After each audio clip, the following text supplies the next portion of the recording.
కాళేశ్వరం ప్రాజెక్టే మేడిపండులాగా తయారైందని మీ కళ్ళ ముందలో చూపించినాం. కృష్ణానది జలాల దోపిడీ కళ్ళు మూసుకొని కేసీఆర్ ఫామ్ హౌస్లో ఉండడం వల్ల ఆంధ్రప్రదేశ్కు సంబంధించిన ముఖ్యమంత్రి గారు ఆ రాష్ట్రము అధికారికంగానే అన్ని తరలించకపోతుంటే ఆనాడు నిర్లక్ష్యం వహించారు. ఆ విషయంలో కూడా ఉత్తమ్ కుమార్ రెడ్డి గారు శాసనసభలో అన్ని వివరాలను బయటపెట్టారు. రాష్ట్రం అప్పుల పాలైంది, 7 లక్షల కోట్ల రూపాయల అప్పులు తీసుకొచ్చి రాష్ట్రాన్ని మొత్తం దివాలా వేయించండి. అదేవిధంగా విద్యుత్ విషయంలో కూడా జరిగిన దోపిడీని చేసిన తప్పులను ఉప ముఖ్యమంత్రి గారు బట్టి విక్రమార్క గారు కూడా ప్రజలందరికీ వివరించే ప్రయత్నం చేసింది.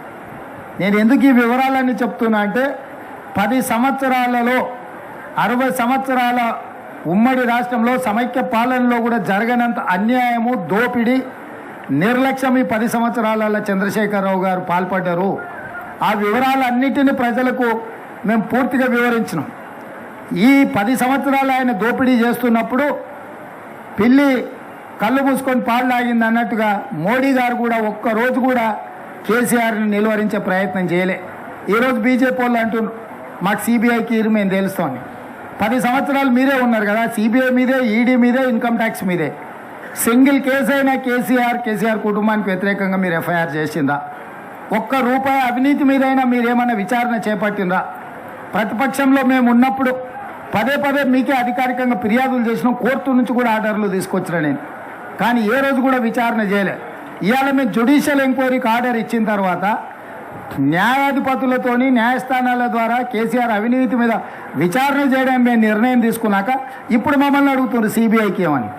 ఏందే అని బీజేపీ ఆయనని అడిగినా అది మా చేతికి వస్తే మాకు కూడా ఇంత గిల్లుకోనికి అవకాశం ఉంటుంది కదా సార్, మీరు జ్యుడిషియల్ ఇస్తే మాకేం వస్తుందని.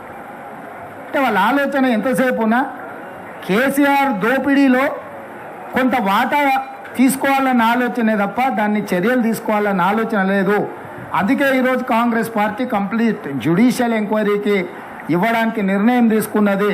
తొందరలోనే retired high court judge or supreme court జడ్జిల చేత జరగబోయే విచారణను టీఆర్ఎస్ ప్రభుత్వం ఎదుర్కోవాల్సిన పరిస్థితులు ఉన్నాయి. మాట ఏదలుచుకున్నాం, ఎన్నికల్లో మీకు ఇచ్చిన ప్రతి హామీని అమలు చేసే బాధ్యత మాది. రైతులకు 2 లక్షల రూపాయల రుణమాఫీ మీద కూడా బ్యాంకుల అందరితో చర్చలు చేస్తున్నాం. తొందరలోనే మీకు మంచి శుభవార్తను చెప్పబోతున్నాము. ఏ హామీని కూడా మేము వదిలేదలుచుకోలేదు. తప్పకుండా ఆ హామీలను అమలు చేసే బాధ్యత మాది.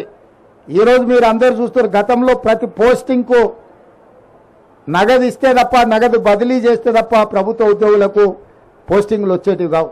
ఇవాళ పారదర్శకంగా ఎవరైతే ప్రజలకు సేవలు అందిస్తారో వాళ్ళని గుర్తించి ఎక్కడ ఉన్నా కూడా సామాజిక న్యాయంతో పాటు అర్హులైన అధికారులకు అందరికీ పోస్టింగ్లు ఇచ్చినాం. ఇవాళ మీరు పోలీస్ డిపార్ట్మెంట్ కానీ, రెవెన్యూ డిపార్ట్మెంట్ కానీ, ఏ డిపార్ట్మెంట్ అయినా తీసుకోండి, ప్రభుత్వ ఉద్యోగులను అడగండి. కాంగ్రెస్ అధికారంలోకి వచ్చిన తర్వాత ప్రభుత్వ ఉద్యోగులకు న్యాయం జరిగిందా లేదా? గతంలో జీతం ఎప్పుడు వస్తుందో తెలియదు. నెల చివరి వరకు కూడా జీతాలు రాని పరిస్థితి ఉండే.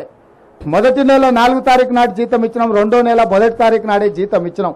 వాళ్ళే ఆశ్చర్యపోతున్నారు, మా జీతం 1వ తారీఖు నాడు మా ఖాతాలో పడ్డదంటే ప్రభుత్వ ఉద్యోగులు. అంటే పరిపాలనను దారిలో పెట్టే ప్రయత్నం చేస్తున్నాము. ఇంకా చాలా చేయాల్సింది ఉంది. రాత్రి పగళ్ళు మేము కష్టపడుతున్నాము. మీరు చూడండి, ఇన్ని రోజుల్లో ఏ ఒక్క రోజైనా, 1 గంట అయినా నేను కానీ మా మంత్రులు కానీ ఎక్కడైనా సెలవు తీసుకున్నామా? ప్రతిరోజు ప్రతి నిమిషము పరిపాలనను దారిలో పెట్టి పేదలకు మేలు జరిగే విధంగా పేదలకు అందుబాటులో ఉండే పరిపాలన అందిస్తున్నాము. ఏ రోజు కూడా మేము ప్రజలకు అందుబాటులో లేము అనేదే లేదు.